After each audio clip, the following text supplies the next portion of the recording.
तो बात है दुबई एयर शो 2025 की। आखिरी दिन था और सबकी नजरें, मतलब दुनिया भर के खरीदारों की, विशेषज्ञों की, वो सब भारत के स्वदेशी लड़ाकू विमान तेजस पर थीं। शो का एक बहुत बड़ा आकर्षण था तेजस का हवाई करतब। लेकिन फिर कुछ ही मिनटों में जो एक शानदार प्रदर्शन होना था, वो एक भयानक हादसे में बदल गया। विमान क्रैश हो गया और पायलट विंग कमांडर नमाश सियाल शहीद हो गए। आज हम इसी हादसे के पर्दे खोलने की कोशिश करेंगे। हमारे पास कुछ स्रोतों, वीडियो विश्लेषणों और विशेषज्ञ रिपोर्टों का एक पूरा बंडल है, और हमारा मकसद ये समझना है कि उस दिन दुबई में असल में हुआ क्या था और उस हादसे के मायने क्या हैं। और ये सिर्फ एक विमान हादसे की कहानी नहीं है, ये समझना जरूरी है। ये हादसा भारत की आसमान छूती एरोस्पेस महत्वाकांक्षाओं, लड़ाकू विमानों के अरबों डॉलर के वैश्विक बाजार में जो एक गलाकाट प्रतिस्पर्धा है, और क्रैश के धुएं के साथ ही शुरू हुए एक जहरीले प्रोपेगेंडा युद्ध की भी कहानी है।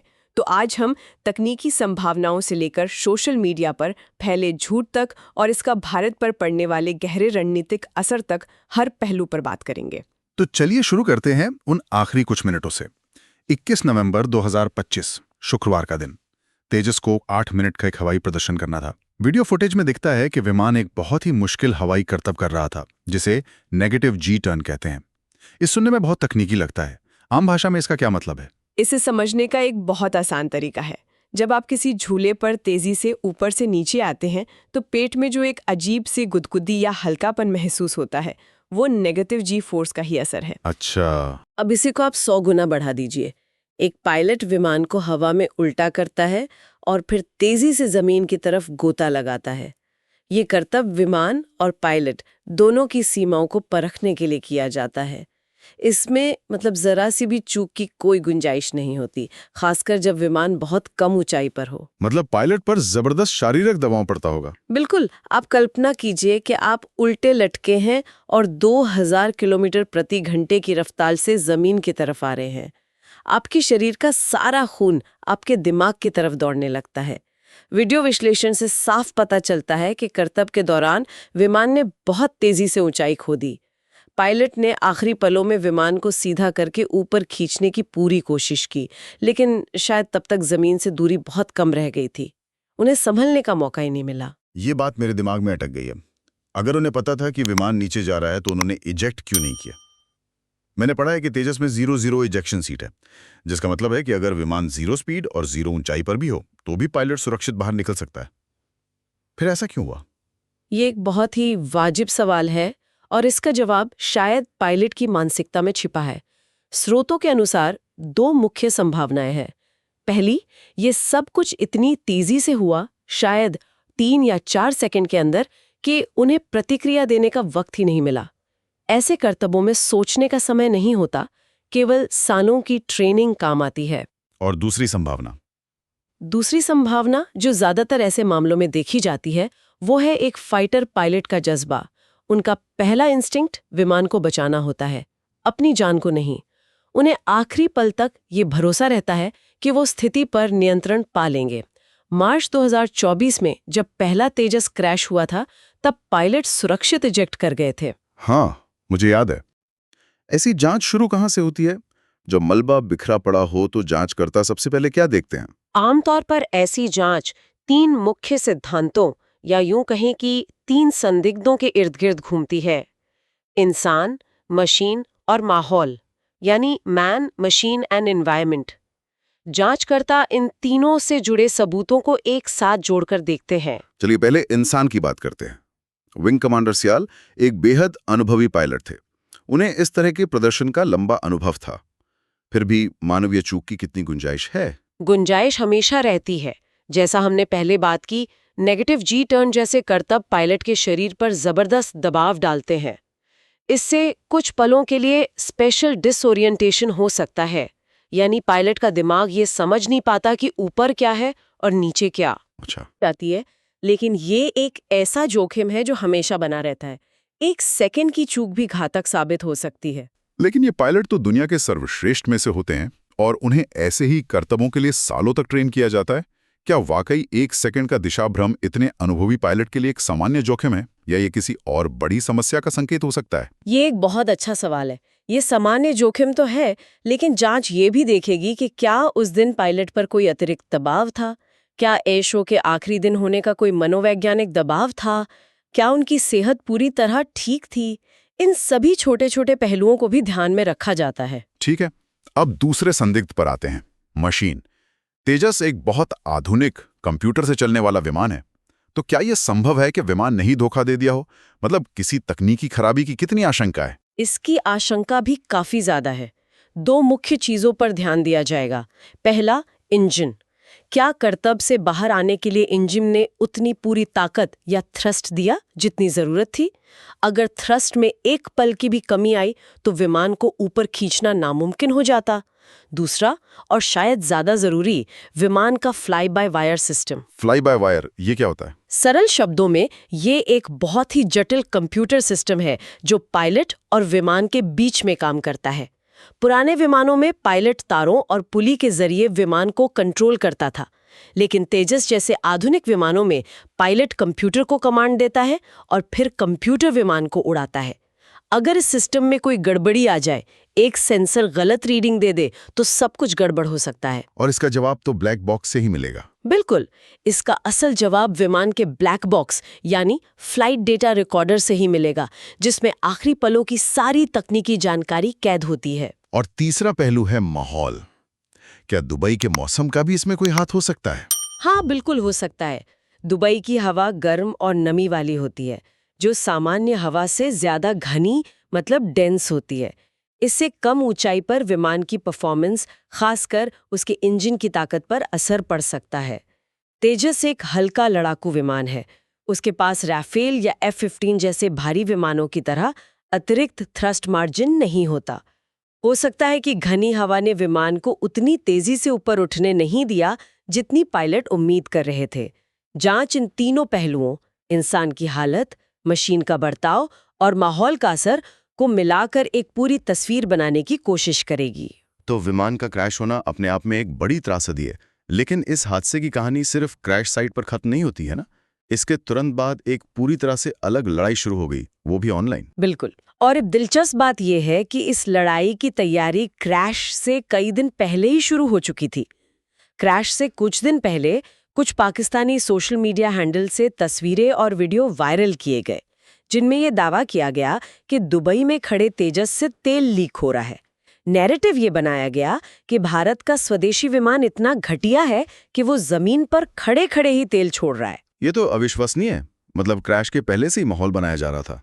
तो फिर जब असल में क्रैश हुआ तब तो सोशल मीडिया पर तूफान ही आ गया होगा। बिल्कुल, लेकिन पहले ऑयल लीक वाली बात को समझना जरूरी है।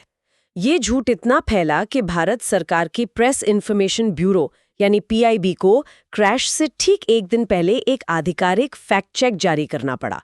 उन्होंने समझाया कि वीडियो में जो तरल पदार्थ दिख रहा है वो तेल नहीं बल्कि विमान के एयर कंडीशनिंग सिस्टम से निकलने वाला पानी है। जैसे हमारी कार की AC से पानी टपकता है। हाँ, बिल्कुल वैसा ही। दुबई जैसे बेहद नमी वाले मौसम में ऐसा होना एक सामान्य प्रक्रिया है, लेकिन तब तक नुकसान हो चुका था। तेजस की छवि पर एक सवालिया निशान लगाने की कोशिश की जा चुकी थी। और फिर क्रैश ने उन लोगों को एक बड़ा मौका दे दिया। हाँ, क्रैश के बाद तो जैसे एक जश्न का माहौल बन गया। पाकिस्तानी मीडिया और सोशल मीडिया पर इसे भारत की तकनीकी विफलता के सबूत के तौर पर पेश किया गया। लेकिन बात यही नहीं रुकी। अल जजीरा जैसे कुछ अंतर्राष्ट्रीय मीडिया संस्थानों ने भी अपनी रिपोर्टिंग में इस क्रैश को पाकिस्तान के उन पुराने और अपुष्ट दावों से जोड़ दिया जिनमें उन्होंने पहले भी भारत के कई विमानों को मार गिराने की बात कही थी। मकसद साफ था, पूरी दुनिया में ये संदेश देना कि भारत के स्वदेशी हथियार भरोसे के लायक नहीं है। लेकिन इस प्रोपेगेंडा के पीछे का असली मकसद क्या था? सिर्फ भारत को नीचा दिखाना? नहीं, मकसद इससे कहीं बड़ा और व्यापारिक था। मकसद था बाजार पर कब्जा। दुबई एयर शो करतब दिखाने की जगह नहीं है, ये लड़ाकू विमानों का एक बहुत बड़ा बाजार है। भारत वहां अर्जेंटीना, मिस्र, नाइजीरिया और फिलीपींस जैसे कई देशों को तेजस बेचने की गंभीर बातचीत कर रहा था। और तेजस का सीधा प्रतियोगी कौन है? पाकिस्तान और चीन का साझा विमान JF-17 थंडर। बिल्कुल। तो अगर आप तेजस को बदनाम करते हैं तो आप सीधे सीधे अपने प्रतियोगी को बाजार से बाहर करने की कोशिश कर रहे हैं। ये एक कॉर्पोरेट वॉरफेयर जैसा है। बस यहाँ हथियार लड़ाकू विमान है। वैश्विक मंच पर ऐसा हादसा यकीनन एक बहुत बड़ा झटका है। तो क्या इसका मतलब ये है कि तेजस प्रोग्राम अब पटरी से उतर जाएगा? क्या खरीदार देश अब पीछे हट जाएंगे? तात्कालिक रूप से झटका जरूर लगा है। हिंदुस्तान एरोनॉटिक्स लिमिटेड मतलब HAL के शेयरों में गिरावट देखी गई और हो सकता है कि कुछ देशों के साथ सौदों में देरी हो। लेकिन ज़्यादातर विशेषज्ञ मानते हैं कि ये प्रोग्राम रुकेगा नहीं। ये भारत के लिए too big to fail project है। भारतीय वायुसेना खुद अपने पुराने MiG-21 डेढ़े को बदलने के लिए 200 से ज़्यादा तेजस का ऑर्डर दे चुकी है और 100 और खरीदने की तैयारी में है। ये भारत की आत्मनिर्भरता का प्रतीक है। और शायद ये याद रखना भी जरूरी है कि एयर शो में हादसे होना कोई नई बात नहीं है। बिल्कुल।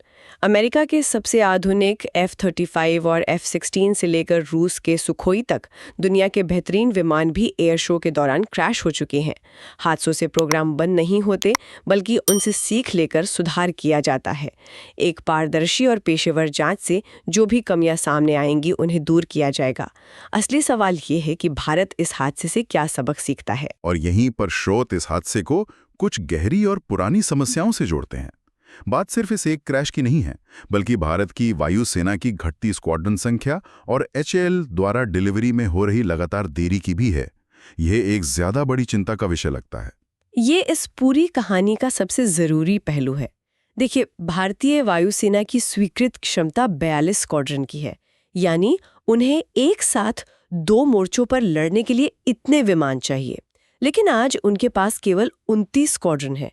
ये एक बहुत बड़ी कमी है।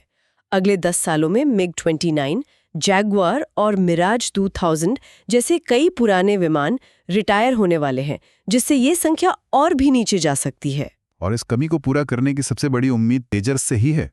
लेकिन यहाँ HAL का रिकॉर्ड चिंताजनक रहा है। यह दशकों पुरानी समस्या है। स्रोत क्या बताते हैं कि इन देरी के पीछे मुख्य वजह क्या है? क्या यह नौकरशाही है, तकनीक की कमी है या फंड की? स्रोत बताते हैं कि ये इन सभी का एक मिला-जुला रूप है। HAL एक सरकारी कंपनी है, तो नौकरशाही की अपनी चुनौतियां हैं। लेकिन उससे भी बड़ी समस्या उत्पादन क्षमता की रही है। वायुसेना को हर साल कम से कम 16-18 विमान चाहिए, लेकिन HAL की क्षमता अब तक इससे काफी कम रही है। हाँ, इस पर तो वायुसेना प्रमुख भी सार्वजनिक रूप से अपनी नाराजगी जता चुके हैं। बिल्कुल। और फिर एक और बड़ी बुनियादी चुनौती है, हो गया। वो है इंजन। तेजस को स्वदेशी विमान तो कहा जाता है, लेकिन उसका दिल यानी उसका इंजन आज भी अमेरिका की जनरल इलेक्ट्रिक कंपनी बनाती है। भारत का अपना कावेरी इंजन बनाने का प्रोजेक्ट दशकों की कोशिशों के बाद भी सफल नहीं हो पाया है। तो ये हादसा इन सभी गहरी और पुरानी दरारों को फिर से सतह पर ले आया है। ये सिर्फ एक विमान का क्रैश नहीं है, ये भारत के पूरे डिफेंस इंडस्ट्रियल कॉम्प्लेक्स के लिए एक वेकअप कॉल है। तो कुल मिला के दुबई का ये हादसा सिर्फ एक विमान और एक पायलट की कहानी नहीं है। ये एक दुखद हादसा है, एक बहादुर पायलट की शहादत है, एक प्रोपेगेंडा युद्ध है और भारत के रक्षा आधुनिकीकरण पर कुछ बेहद जरूरी और चुभते हुए सवाल हैं। जांच से शायद तकनीकी वजहें सामने आ जाएंगी, लेकिन इसका रणनीतिक असर तो अभी से साफ दिखने लगा है। बिल्कुल। तो असल सबक ये है कि तेजस की लड़ाई सिर्फ हवा में नहीं है। ये सोशल मीडिया पर अपनी छवि के लिए, अंतर्राष्ट्रीय बाजार में सौदों के लिए और अपने ही देश में फैक्ट्री के फ्लोर पर समय पर उत्पादन के लिए भी लड़ी जा रही है। 21वीं सदी में सिर्फ एक अच्छा लड़ाकू विमान बना लेना ही काफी नहीं है। आपको उस पूरे इकोसिस्टम को भी मजबूत करना होगा जो उसे सपोर्ट करता है। और इसी से जुड़ा एक विचार है जिसके बारे में सोचा जा सकता है। स्रोत बताते हैं कि भारत अपनी 5वीं पीढ़ी की लड़ाकू विमान AMCA पर काम शुरू कर चुका है, जो तेजस से भी कहीं ज्यादा उन्नत होगा। तेजस के दशकों लंबे सफर की चुनौतियों, चाहे वो इंजन की आत्मनिर्भरता हो या उत्पादन में देरी, इन सब को देखते हुए ऐसा कौन सा एक सबसे बड़ा सबक है जिसे AMCA प्रोजेक्ट में आज पहले दिन से ही लागू किया जाना चाहिए ताकि इतिहास खुद को ना दोहराए?